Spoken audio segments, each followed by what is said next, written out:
Hello viewers, this is IT System Admin and an information technology learning tutorial channel for you. Today in this tutorial I am going to show you how to turn on memory saver in Google Chrome. Sometimes it becomes very important for you, so don't forget to watch full video. Memory saver, a new feature of Google Chrome. As you know, Google Chrome use huge computer memory. That's why Google Chrome introduced memory saver option, and it will help your computer to use less memory. Now I'm going to show you how to turn on memory saver in Google Chrome.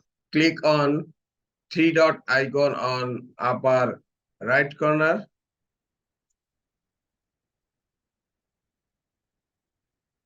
Now go to click on more tools and then click on performance.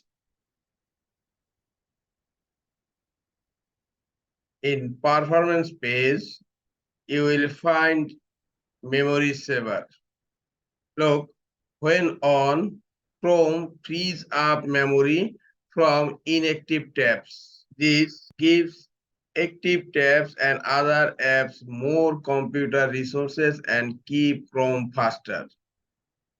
If you turn it on, that means memory saver is activate and it will free up memory from inactive tabs. If you want to turn off memory saver, just click here and it will turn off memory saver option. Okay, I'm going to turn on. This is all for today. Hope this tutorial is helpful for you. Keep watching for next tutorial. Thank you very much.